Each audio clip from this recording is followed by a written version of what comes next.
Hello everyone, so this is our next lesson, Redox. We are going to be looking at the following. We're going to be looking at some really cool reactions here, some explosive reactions. If you wish to colour your hair, if you wish to dye your hair, how would you do that? If you've got one of those fancy goldfish, they're called koi fish, how can you look after it effectively? Some chemical reactions, we've got some really cool colour changes. And then if you add some jelly babies or a high chemical which has got lots and lots of sugar in it to oxygen, what happens? Now, for this lesson, this would normally take at least two, so a double period, maybe an extra hour on top of it. So go through this slowly. Your brain is going to hurt on this one. It's really, really tough. All right, go through it slowly. You really cannot get to the latter stages or understand the latter stages without really getting to grips with the beginning bits. So take your time, get in touch, pause it, come back to it at later dates once you've had a go at the first bit of it, and so on and so on. But yeah, I reckon 2 hours minimum really to get through this at a decent rate. Okay, let's get started with some prior knowledge questions. So not as many this week, just the 5 marks. You know the drill by now. It is National 5 and also from recent lessons. Okay, first one here. So to do this, hopefully you can remember, this is a National 5 question.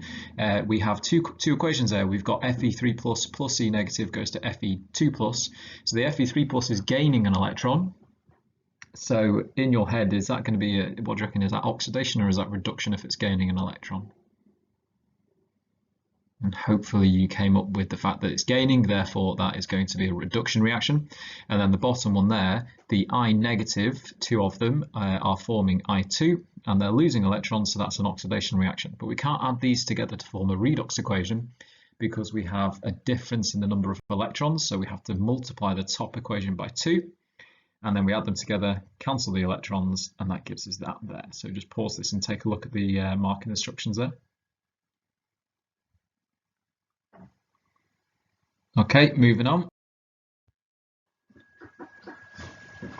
Balancing equations, very, very useful skill in chemistry. Have a shot on this one.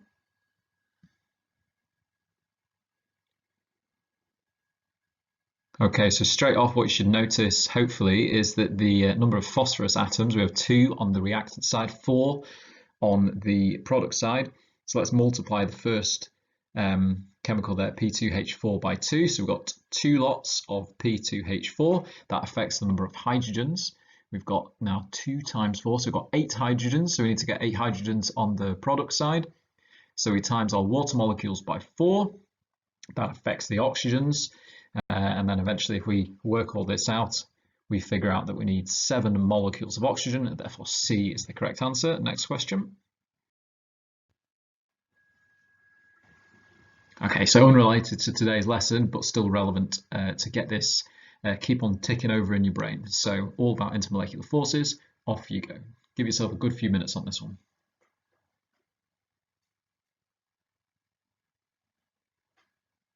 And here's the answers here. Okay, pause this for a second or two. It's quite a lot to take in. Mark how you got on, and then when you're ready, let's move on.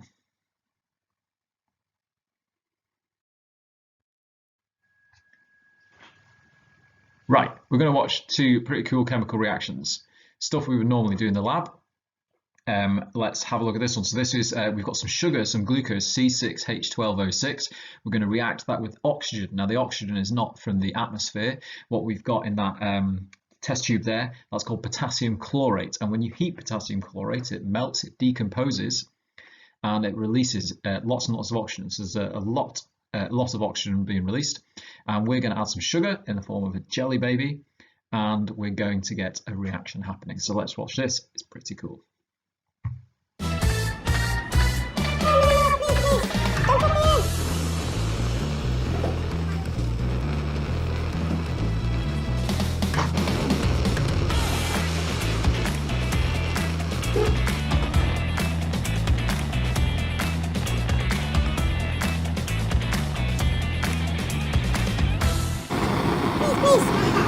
Don't pop in!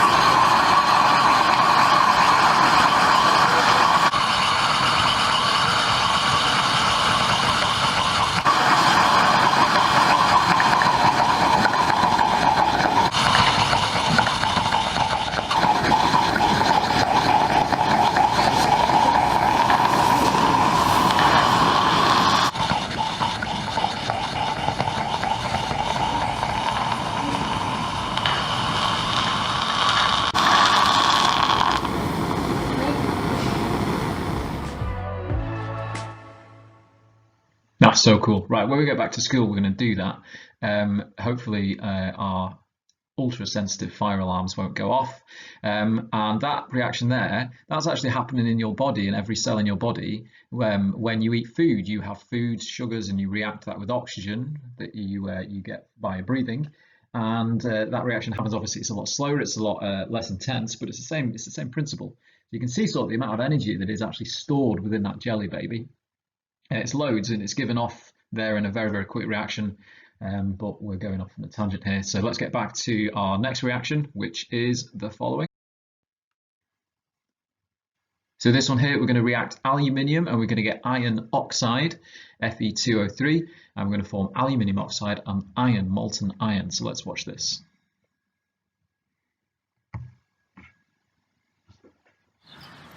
Hey, welcome to the Rochester Museum and Science Center. Thanks for joining us. Today, it's thermite. And thermite's been around since the 1800s. It's a single exchange reaction.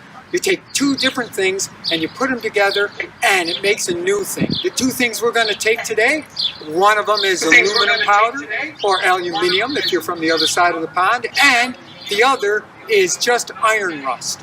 So what we're going to do is we've got a little bit of a igniter on the top, and I'm going to take some sulfuric acid and drip it on top of it. When it does, it's going to cause a chemical reaction that's going to superheat this from whatever it is outside right now, somewhere in the 50s, to about 2300 degrees Fahrenheit in about 2 or 3 seconds. So you'll be able to see a cascade of iron. And then afterwards, we'll take a look at it. Here we go. Ready?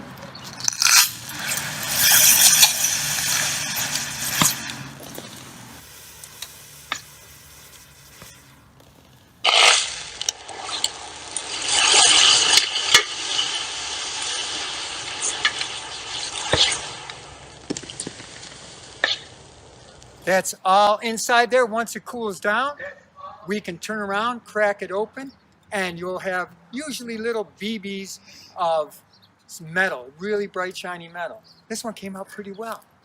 Thanks for joining us, and we'll see you next time here at the Rochester Museum and Science Center.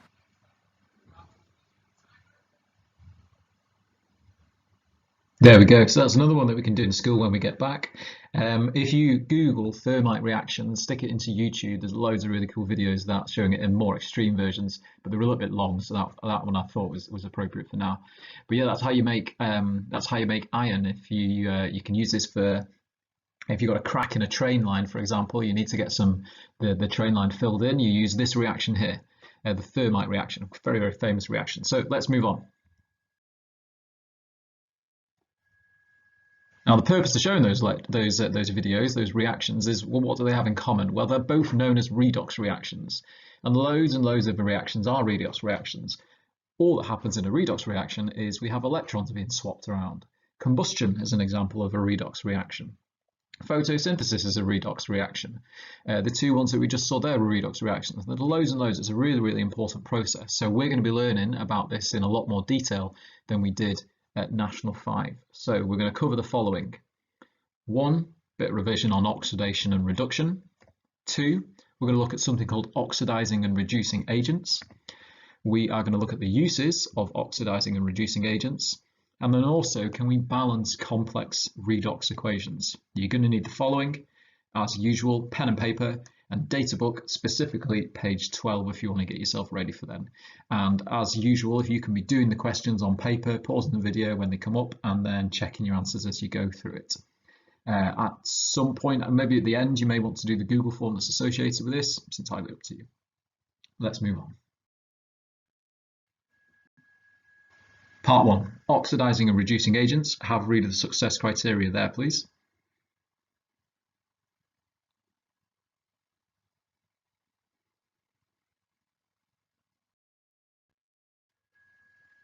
Sort of questions we can be asked to assess our understanding of this is an oxidizing agent is, or does, what is an oxidizing agent? Okay.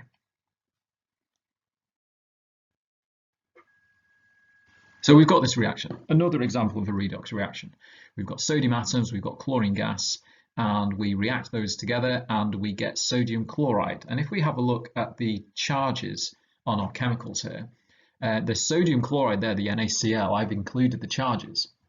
And hopefully that can sort of indicate as to what's happening in a bit more detail. So let's have a look at the sodium. Our sodium atoms are turning into sodium ions, Na+. Now the way that happens is that each of the atoms has to lose one electron. It loses its outer electron to become to have a filled outer electron shell and get the same electron configuration as the noble gas. We say that because the sodium atoms have lost electrons, we say that they are being oxidized. The sodium is being oxidized, not the sodium ion, the sodium atom at the beginning, the reactant. Well, where do those electrons go? They have to go somewhere. They're taken by the chlorine. The Cl2 takes both those electrons and it forms two lots of the Cl-, the chloride ion. So we can say that the Cl2, the chlorine, that gains electrons, and we can say that that therefore is being reduced. So hopefully this is a bit familiar. Now both of those happening at the same time are, this means because oxidation and reduction happen at the same time, we say that this is therefore a redox reaction. Here's a new term though. We can say that the sodium is allowing reduction to happen. Because the sodium is allowing reduction to happen by losing electrons, it is therefore termed a reducing agent. It is the thing that brings about reduction in the other chemical, in this case Cl2. Well, what about the Cl2? Well, the Cl2, that allows oxidation to happen. It is therefore termed an oxidizing agent. So this is a little bit confusing. We've got sodium is oxidized, it is a reducing agent. Chlorine is reduced, it is an oxidizing agent. So it's kind of like swapped around, the opposites are swapped around. I don't know the reason for this. I assume someone very intelligent came up with a sensible reason for having oxidized chemicals being known as reducing agents and reduced chemicals being known as oxidizing agents. Probably not to confuse us, but never mind, that's just how it is. That's the rules that we have to stick to. So let's have a look. Can we identify in different chemicals, different reactions, can we identify oxidizing and reducing agents? So here's another reaction. We've got iron burning, reacting with oxygen to form iron oxide. And we have there the equation. Now the equation there we've included, or I've included the ionic formula for iron oxide, Fe3+, 2 lots of them, and O2 negative, 3 lots of them. So let's break it down. What's happening to the Fe and what's happening to the oxygen? So here's our ion electron equation. We've got Fe is losing electrons, so we say that it is being oxidized. The oxygen is gaining those electrons. It is being reduced. And for accuracy's purpose, let's get this balanced like so. So again, we've got the same number of electrons on both sides. Well, what's the oxidizing and what's the reducing agent? Well, that Fe there is allowing reduction to happen. Therefore, we term it as being the reducing agent. The oxygen, O2, is allowing oxidation to happen. We refer to that, therefore, as the oxidizing agent. Now, before we move on to another example for you to complete, let's just pause and make something, highlight something important. When we talk about something being oxidized or reduced, or an oxidizing agent or a reducing agent, we're only ever talking about the reactants. We're not talking about the products. And just check how that works for this one. So here we're talking about iron. Iron is our reactant. That's oxidized, it's a reducing agent. Oxygen is another reactant. It is reduced, and therefore that's the oxidizing agent. Okay, so it's only ever the reactants that we're talking about, the stuff on the left-hand side of the balanced equation, not the products, the stuff on the right-hand side. Okay, so another example. So here's the thermite reaction. This is the full equation there with the ionic formula, the charge is present. There's our aluminium. Notice what's happened to the aluminium. It's turned into Al3+ ions. It's lost electrons, it's therefore been oxidized. The Fe3+ has gained those electrons. It's turned into Fe atoms. It is reduced. So what is the reducing agent and what is the oxidizing agent? Pause this for a second or two.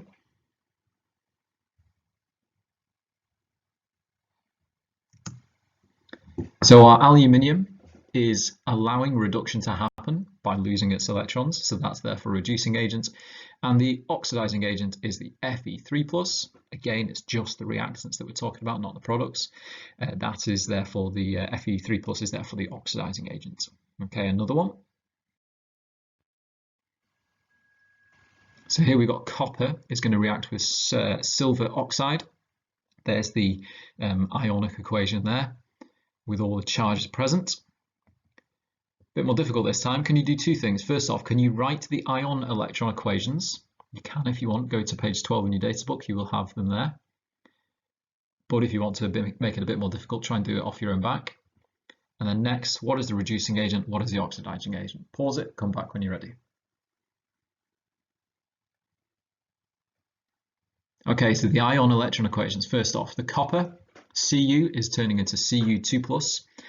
The way that that's happened, it must have lost some electrons, it lost 2 electrons. Now the silver picks up those electrons, it pulls it towards it. So the Ag+ gains those electrons to become silver atoms. So if we say that the copper, Cu, is losing electrons, that's being oxidized, therefore that must be the reducing agent. And then the Ag+ must be the oxidizing agent. Okay. So here's a past paper question. Have a go at this. The oxidizing agent, what happens? Okay, so the oxidizing agent is reduced. So first off, we can eliminate A and B. We're left with C and D. And something that is reduced, does it gain or does it lose electrons? Well, if we can remember oil rig, oxidation is loss of electrons, reduction is gain of electrons. Therefore, C is the correct answer.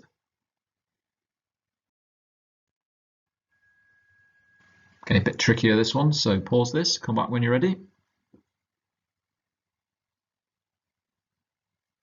Okay, so what do we have here? Well, we've got some Ag+ ions bonded to a sulfide S2- ion, and then we've got some aluminium, and the things are being swapped around and things are changing. So the Ag+ is turning into Ag. So in other words, the Ag+ is gaining electrons, it's being reduced. The aluminium is turning into Al3+, so it's going from Al to Al3+, so it's losing electrons. So let's go from the bottom one to start with. Sulfide ions are acting as electron acceptors. Well, they're not. The sulfide is S2- and S2- as a reactant and a product. It doesn't change at all. So that B is incorrect. Silver ions are acting as electron donors. So if something is an electron donor, it means it's giving its electrons away. The way that what that would mean is that the Ag+ would go to Ag2+ or Ag3+, but it doesn't. It turns into an Ag atom. So C's gone. Silver metal is an oxidizing agent. Well, silver metal is the Ag atoms. That's a product. So it can't be an oxidizing agent because we're only ever talking about reactants, leaving us with A, aluminium metal is the reducing agent. Well, aluminium is going from Al to Al3+. It's losing electrons, it's being oxidized, therefore that is the thing that is allowing reduction to happen in a different chemical, therefore that is the reducing agent. Next. So if you wanted, now would be a good time to take a little break and come back to this, but if not, let's get straight on with it. So success criteria there, have a read of that please.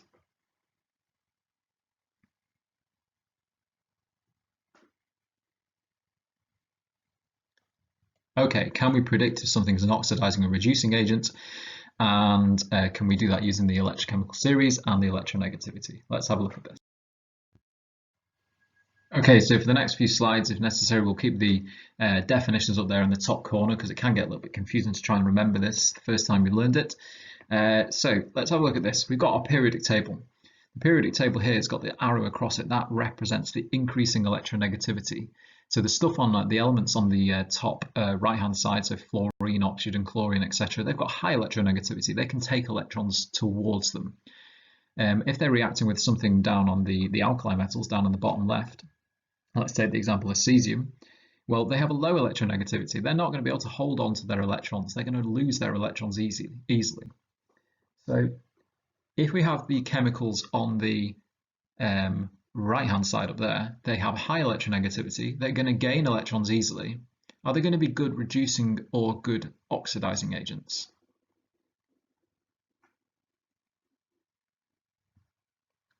Well, hopefully you came up that they're going to be good oxidizing agents. They are going to gain electrons in a reaction. They're going to take them. So they're going to be reduced. Whereas down here, we have low electronegativity. They're not going to be able to, these atoms are not going to be able to hold on to their electrons very easily. They're therefore going to be good reducing agents. So if we're talking about an element, we can use the periodic table, we can use the electronegativity to figure out if something's going to be a good oxidizing or a good reducing agent. And there's another way, well, we can actually just have a look at an example of that here. Let's just take a look at this one. So here we've got the reaction we had at the beginning. Sodium reacted with chlorine to form sodium chloride. Our sodium there is going to be, it's going to lose electrons. It's going to be oxidized, so that's going to be our reducing agent. Again, it's got low electronegativity. It can't really hold on to those electrons. It's quite happy to give them up. And the chlorine is going to gain those electrons. It's going to have a high electronegativity. It's going to take them towards it. It is going to be reduced, so that's going to be our oxidizing agent. And there's a general rule that if we're talking about an element on the periodic table, reducing agents are generally going to be metals, and oxidizing agents are generally going to be non-metals. What we'll see later on, there are more complex chemicals such as potassium permanganate. Is that an oxidizing, is it a reducing agent? So this is just a rule for elements. There's another way that we can figure out if something is a good oxidizing or reducing agent, and that is what we're going to look at now. So you may remember the electrochemical series towards the back end of Unit 3 and National 5, and this is a simplified version of the electrochemical series. So at the top, well, first off, it should be noted that you can get this on page 12 in your data book.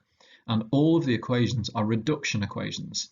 So the Na plus at the top is gaining an electron, that's forming sodium. So that is indicating that the sodium ion Na plus is being reduced. It's turning into Na. Now on our electrochemical series here, and I have no issue if you want to annotate your electrochemical series in your data book, at the top right, we have chemicals which are losing electrons, in this case the sodium atom. If it's losing electrons easily, it's being oxidized. Therefore, at the top right of the electrochemical series, we can say that we have lots and lots of good reducing agents. Down at the bottom left, the chemicals such as Cl2, they will gain electrons easily. They are therefore going to be good oxidizing agents. Now, why is this important? Well, it's important because it allows us to predict if a chemical reaction is going to take place. Because we can use the electrochemical series to figure out whether or not reactions will take place using this rule.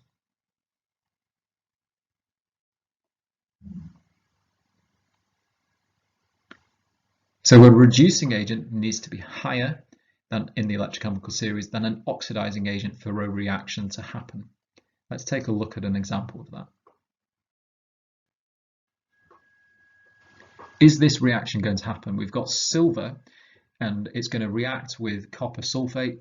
Will that reaction happen to produce silver sulfate and copper atoms? Remember, our reducing agent needs to be higher than the oxidizing agent for the reaction to happen. And here's a copy of the data book. Now I've used the National 5 one because it's a little bit easier to read, but you will use the higher one, please. At the top right hand side, we've got the reducing agents. At the bottom left hand side, we've got the good oxidizing agents. And there's our two chemicals. We've got silver on the right hand side and copper, Cu2+, the copper ion, on the left hand side. Now, what this is asking here in this reaction here, is the reaction going to take place? So in other words, is that Cu2+ going to be able to take the electrons from the silver? Well, it's not. It's not able to take the electrons. The silver is not interested in giving up its electrons to Cu2+. So this shows us an example that because the reducing agent here is below the oxidizing agent in our electrochemical series, we can predict, is this reaction going to happen? No, it's not. We would need an oxidizing agent in the electrochemical series to be below silver for this reaction to take place. So in other words, you put these two chemicals in a beaker nothing's going to happen. They're going to be the same at the beginning as they are at the end of your experiment. Let's take another example. Suggest a suitable reducing agent to reduce Cu2+ to Cu atoms. Remember, reducing agent needs to be higher than the oxidizing agent. And here is a portion of the electrochemical series from the data book. So there is our Cu2+. So can you give me an example of something which would allow that reaction to happen? Okay, so hopefully you identified that it has to be a reducing agent which is higher. So I picked this one here, but it could be anything that is higher there. So maybe so SO3 2 negative, what's that? That's a sulfite ion. So anything that contains a sulfite ion, that sulfite ion will give its electrons up to the Cu2+, and that Cu2+ will then form copper. Another example. Suggest a suitable reducing agent to reduce Ni2+ to Ni. There's our Ni2+. What do you think? Okay, again, for this one, you can pick any reducing agent that is above Ni2+, in this case, Zn. It could be Al, could be Fe, could be anything above it. Next one. Would I negative, so would iodide ions be a suitable reducing agent to reduce H+ to H2? There's our H2. There's our iodide ions. Would that reaction work?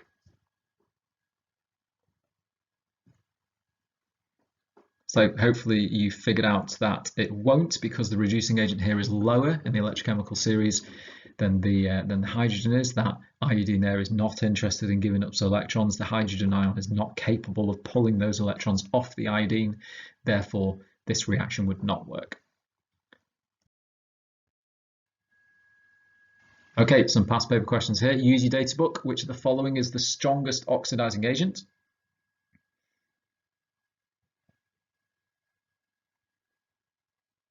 So having a look in your data book, hopefully you will have found that F2 right down at the bottom, that's going to be our strongest oxidizing agent. Next question, which is the strongest reducing agent?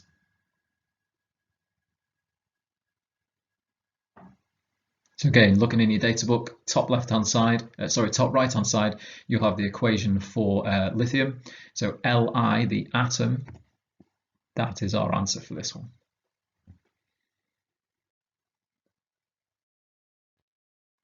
Okay, tricky question, this one. Check your data book, pause this one, come back to it in a second or two. Which of the following react with bromine but not with iodine?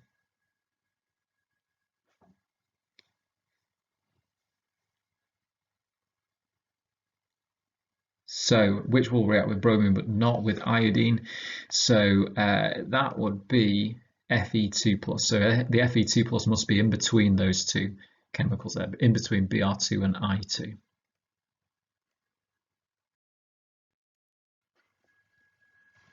Last question, I think, on this little topic. Which of the following ions could be used to oxidize iodide ions to iodine?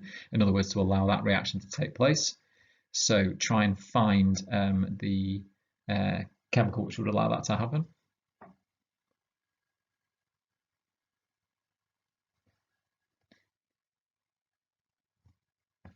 Okay, so the dichromate, would allow that reaction to take place. Okay. Okay, so part 3, this is really, really quick, this one. After this, maybe take a little break, but uses of oxidizing agents and reducing agents, can you give me some uses? And there's 3 specifically I would like you to know. First off, if you have carbon monoxide is a reducing agent, and one of the main uses of carbon monoxide is that if you are wanting to take iron oxide and make iron, molten iron, and this would then be used to make steel, so all our structures and whatnot, they use steel, you need carbon monoxide. The carbon monoxide there is a reducing agent. It brings about reduction. It itself is oxidized, and it forms CO2. And this is how we make iron. We use carbon monoxide. So that's our first one. Our next one. So our next use of oxidizing agent and reducing agents is potassium permanganate. So you may remember this. It's a really, really nice purple crystal. And I was surprised to learn that what you can do with potassium permanganate is that you can use it to kill bacteria and parasites. So that is reasonably common use. But what I found in a little bit of research for this lesson is that people who have these type of fish, these are known as koi fish. They're kind of like the fancy goldfish, really. If you don't clean your pond regularly, one of the things that can happen, you can get lots of parasites on the scales and you can get bacteria in the scales. So what some people who own these do is they take the solution of potassium permanganate, they dissolve it in water, and then basically give the fish a bath. And you can watch this on YouTube. It doesn't look particularly healthy. I'm not sure how it affects the fish, but this is what it's used for. So oxidizing agents can be used to kill bacteria and parasites, and a specific example is this one here.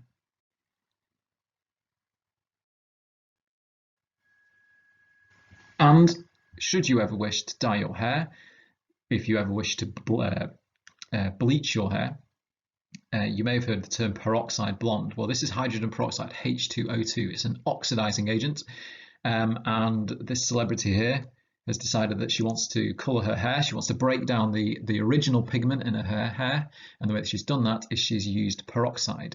And this is broken down colour, and it can also be used in clothes as well. So a few uses there. We've got carbon monoxide reducing agent, potassium permanganate oxidizing, and H2O2 as an oxidizing agent too.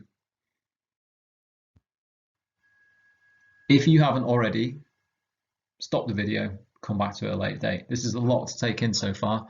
Hopefully you're coping with it, and yeah, come back to it later on.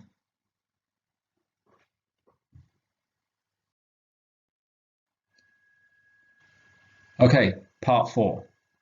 Really tricky this. Have a read of the success criteria.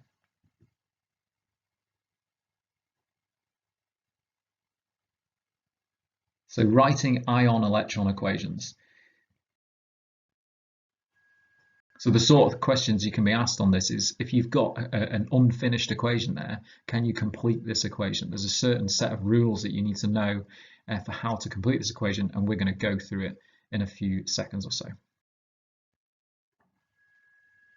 So check this out here. This is a really cool video. It's dead quick. It's only 20 seconds or so. We've got a really good colour change. We've got potassium permanganate, that purple crystal I mentioned before. It's going to react with another chemical. It doesn't say what the other chemical is. It might be oxalic acid, I'm not sure. But basically what happened is it is changing into Mn2+. So the MnO4 is losing electrons. It's being oxidized and it's turned into Mn2+. And we get a really nice colour change. So let's watch this.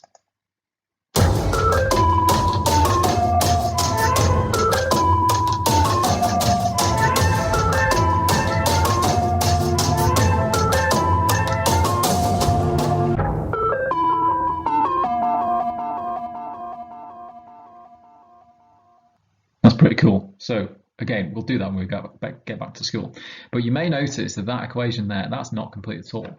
Where have those oxygens gone on the product side? What's happening with all the charges? So we need to complete that equation. We need to write a fully formed ion-electron equation, and that's what we're going to.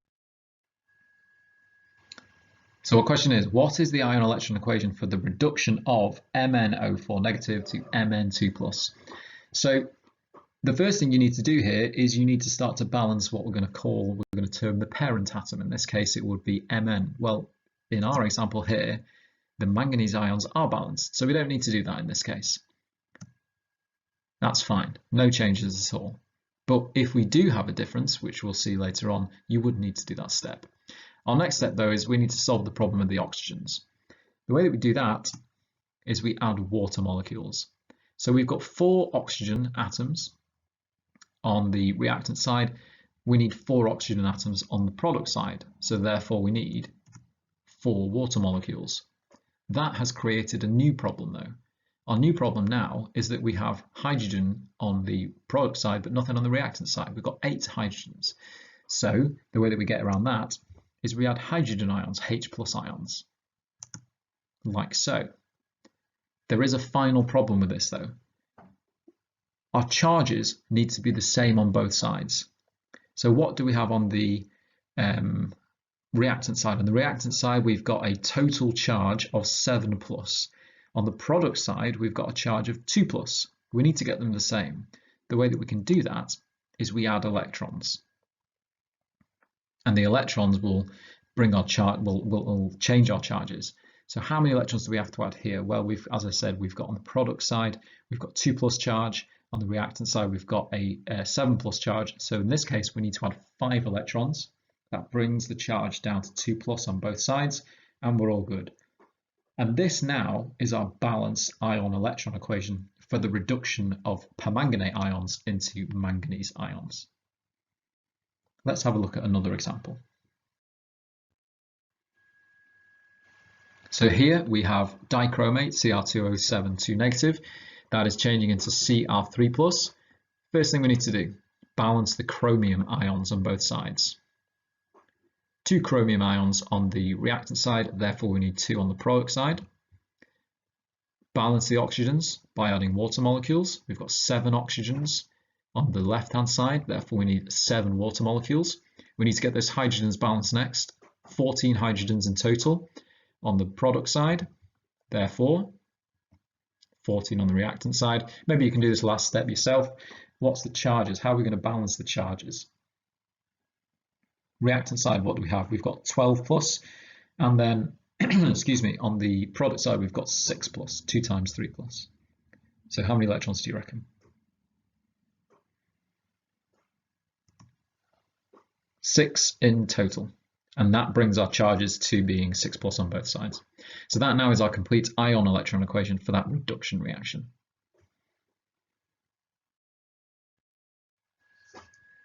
So here's what your task is. We've got 1, 2, 3, 4, 5, 6 questions there. This is going to take you a while. Pause the video and come back when you're ready. You've got the rules on the on the right-hand side. See what you come up with for this one. I'm going to give you a little tip. What usually happens in getting this wrong is the electrons. People get the electrons wrong quite a bit.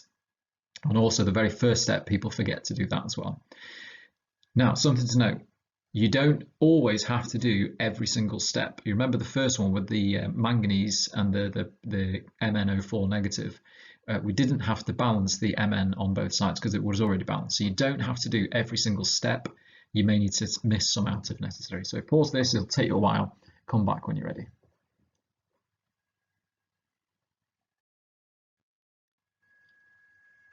Okay, so there's our answers there. If you can pause and check how you got on. If you're getting these wrong, what is it the mistake that you're making each time? Is it the hydrogens, the waters, the electrons? What do we think?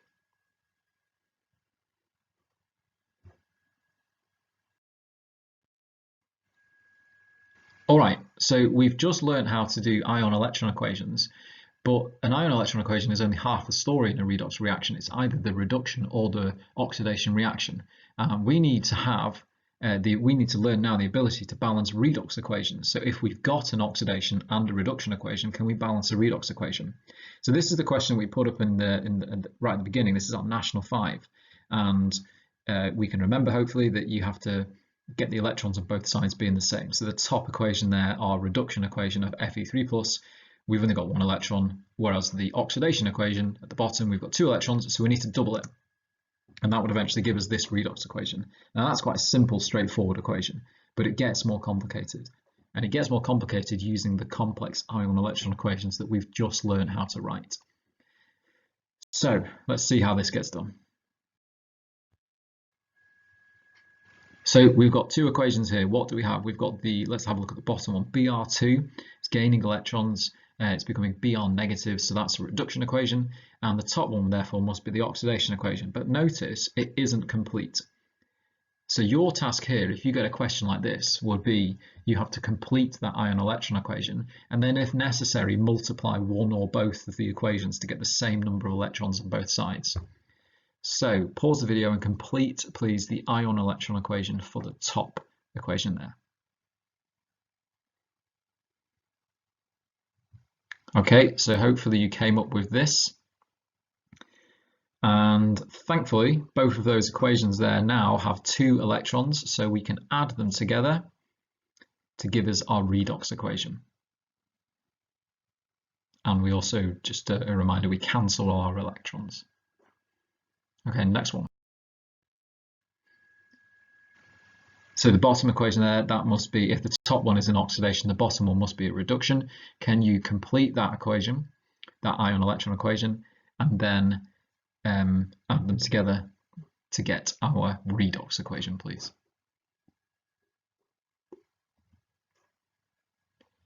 So there's our reduction equation, the bottom one.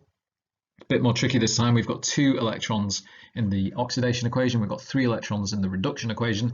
So we need to multiply the top one by 3 and the bottom one by 2. So there's the top one multiplied by 3. The bottom one, everything is multiplied by 2. Every species, every chemical, everything in that equation. We've now got 6 electrons on both sides. Cancel those, add them together, and there is our redox equation.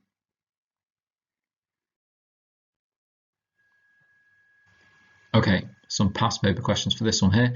Write the ion-electron equation for the oxidation reaction. Pause, come back to it when you're ready.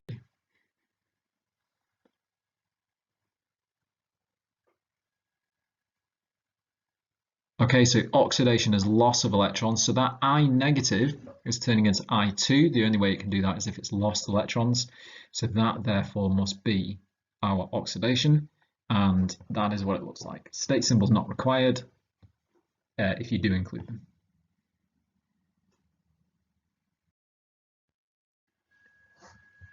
So this is the one we saw right at the beginning. Complete the ion-electron equation for the oxidation reaction here.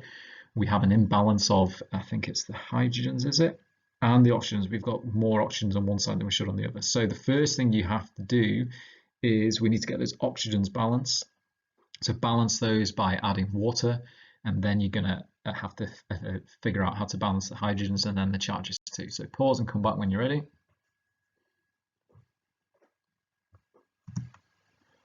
Okay, so there we go. There's our answer there.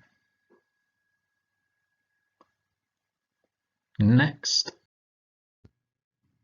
Okay, next question. So we've got an equation which needs to be balanced. So have a go at balancing this one and figure out what the answer is, please. Pause and come back when you're ready. Okay, so hopefully you figured out that it was D is the correct answer. A common mistake on this one is forgetting to balance the iodide ions or atoms, iodine atoms. Excuse me. So the first thing you should do is you stick a 2 in front of that iO3 negative, and then you go from there.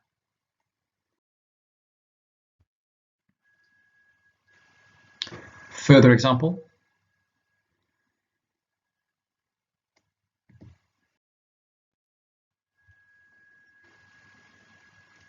Okay, so in this one here, we've got quite a lot of text there, but basically you've got 2 equations and you need to add them together to get a redox equation. So you have an imbalance in electrons, so you need to get the same number of electrons on both sides. What do you think you would do to do this one? Pause, come back when you're ready.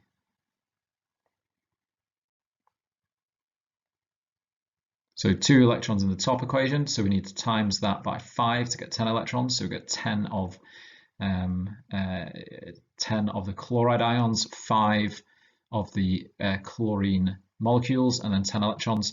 And then the bottom equation, we times everything by 2, add them together, cancel the electrons, and that gives us this here.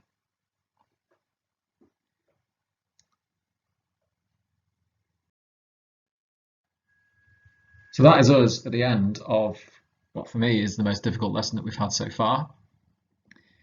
What have we done? We've defined oxidation and reduction. We have been able to identify oxidizing and reducing agents, predict if an element is an oxidizing or reducing agent using its electronegativity, and using the electrochemical series to predict if it's going to be able to work as an oxidizing or reducing agent based on the position of the 2 of them. We have written ion-electron equations, the complex ones involving adding the water and hydrogens and electrons, balanced those equations by combining them. And then last but not least, we had uses of oxidizing and reducing agents. So that's loads that we've done today. Well done for getting this far. Let's just watch one final video just for fun. So this next video has absolutely nothing to do with the lesson, but it's really cool. And if you got this far, this is a little reward.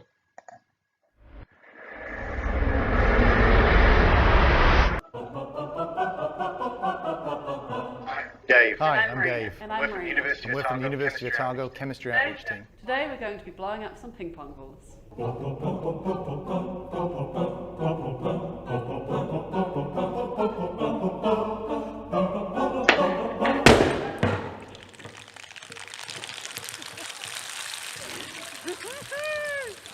So in that footage, we were showing you what happens when liquid nitrogen expands into a gas inside the drum full of about 1,600 ping pong balls.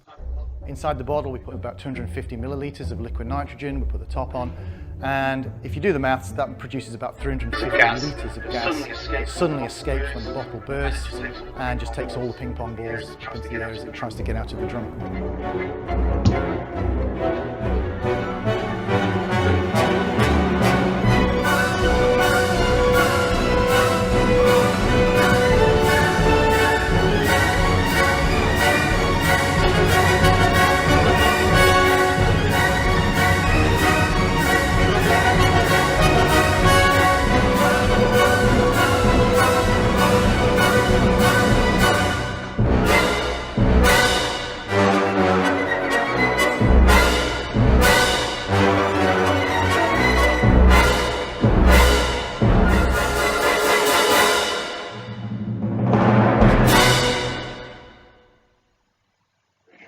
Really hope you enjoyed that. Stay tuned for the next installment of Never Stop Reactions. And if you liked it or didn't like it, like and subscribe to the channel, please. All right, that'll do. Get in touch when you need help. Tough lesson, this one. Hopefully we'll get some emails in soon and we can go through the difficulties that you had in the next little tutorial. All right, bye for now.